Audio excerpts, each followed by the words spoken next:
Compañero, ¿me escucha? Sí, profe. Listo. No.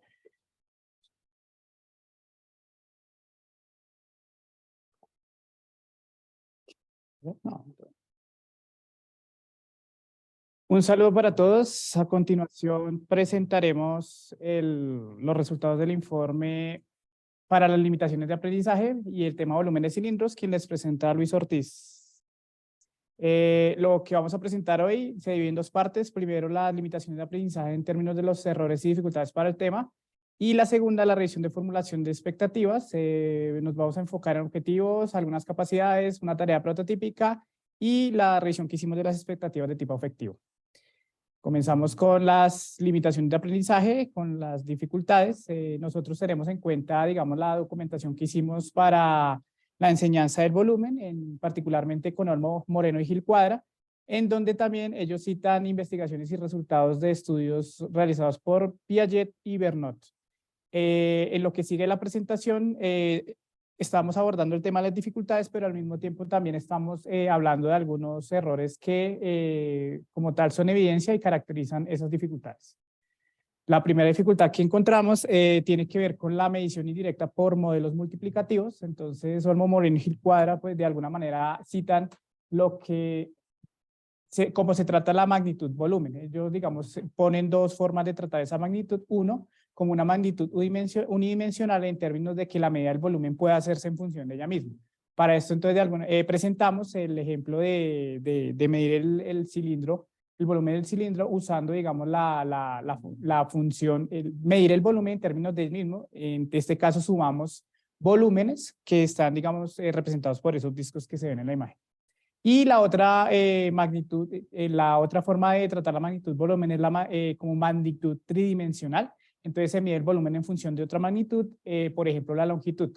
Entonces de alguna manera presentamos el ejemplo en donde pues, la medida del volumen se expresa como el producto de la altura y el área de la base del cilindro.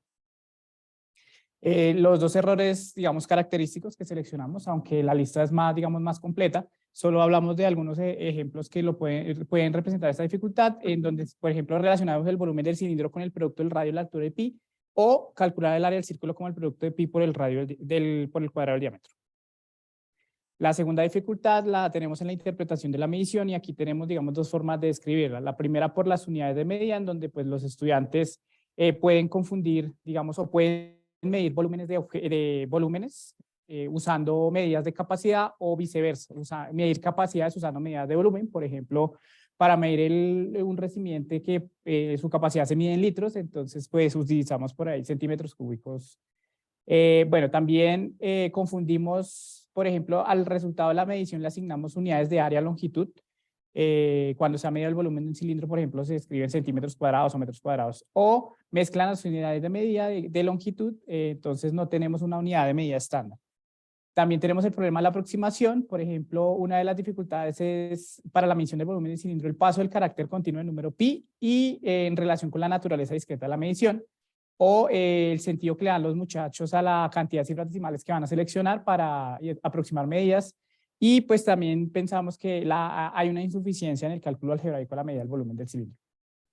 Tercera dificultad, la relacionamos con la conservación de la cantidad del volumen, donde aquí los estudiantes pueden tener dificultades cuando tienen dos objetos cilíndricos con radios y alturas distintas. Ellos pueden creer que no pueden ocupar la misma cantidad de espacio. Entonces acá presentamos un ejemplo en donde pues eso sí es posible. Los dos cilindros que están en la imagen ocupan el mismo volumen. La otra parte de la dificultad, los cilindros resultantes de una misma hoja ocupan el mismo espacio. Esto en general, pues ya después de hacer los cálculos, pues no resulta ser tan cierto. Y bueno, cuarta dificultad, dificultad en el uso de la calculadora. Un enfoque es las cifras decimales a las que debería aproximarse el resultado de un cálculo. Y pues aquí la otra parte la tratamos de explicar a través del error. Usa el primer separador que aparece en la respuesta a mostrar la calculadora para separar las cifras decimales en la parte entera. Entonces el estudiante pues no diferencia entre si debe ser el punto y la coma, y para este ejemplo la coma es la que hace la diferencia entre la parte entera y la parte decimal. Quinta dificultad asociada a las representaciones visuales de la información. Entonces, por ejemplo, podríamos tener la representación de la imagen, por ejemplo, representar el cuerpo geométrico diferente al cilindro, o confundir las etiquetas que debe tener, digamos, las medidas que se representan ahí. Entonces, por ejemplo, tenemos en la imagen que el estudiante puede etiquetar el diámetro como si fuera el radio del círculo que forma la base. Dificultad número 6, entonces ya relacionadas con las dificultades aritméticas y algebraicas. Pues aquí en general relacionamos los errores que tienen que ver con las operaciones ejecutadas de manera inapropiada. Un ejemplo de ellos, por ejemplo, despejar una ecuación multiplicativa sumando el inverso multiplicativo del coeficiente del valor desconocido. Y una última dificultad sería para identificar las dimensiones del cilindro y componentes de ese cilindro. Entonces, como ya lo habíamos insinuado en la anterior, tenemos ya confundir el radio y el diámetro de la base del cilindro. A continuación pasamos a mostrar la clasificación que hicimos de las dificultades, particularmente dados los enfoques que encontramos en los apuntes. Entonces, el primero, las dificultades que relacionamos con la complejidad de los objetos matemáticos, por ejemplo, la medición indirecta, identificar las dimensiones y componentes de un cilindro, representar la información, la conservación de la cantidad de volumen, que es una de las más interesantes, y la interpretación de la medición. Por otro lado, entonces, las dificultades relacionadas con los procesos propios del pensamiento matemático. Aquí pusimos la dificultad relacionada con la aritmética y la geometría implicada en la medición, y también con el uso de la calculadora. Pasamos a presentar las modificaciones que hemos hecho a partir del estudio y entre otras recomendaciones. El primero, decidimos modificar y mejorar el objetivo 1, y ese lo proponemos de la siguiente manera: proponer estrategias para medir el volumen o la capacidad de un objeto cilíndrico dentro de un contexto no matemático y explicar su validez por medio de su ejecución. Entonces justificamos esta modificación en donde pues suprimimos uno de los 3 verbos que teníamos inicialmente, el de justificar, y también mejoramos la redacción para facilitar un poco la comprensión. También hacemos ajustes al objetivo número 2, lo presentamos: comparar el volumen o capacidad de objetos y recipientes cilíndricos y establecer relaciones entre estas medidas cuando cambian las dimensiones de un objeto a otro. Justificamos esta modificación dada la relación con la dificultad de conservación de la cantidad de volumen, que digamos de alguna manera tenemos como resultado esta actividad, y la identificar apoyados en los cálculos si existe un cambio en la medida del volumen. Esto más que todo cuando hacemos cambios en las dimensiones del volumen del cilindro, haciéndolo un poco más preciso. Ahora, aquí presentamos la lista de capacidades que hemos suprimido y la lista de capacidades que teníamos inicialmente. Entre ellas, quiero destacar la medición directa e indirecta del volumen de un prisma rectangular, ya que digamos, de alguna manera no está caracterizando los objetivos que hemos propuesto.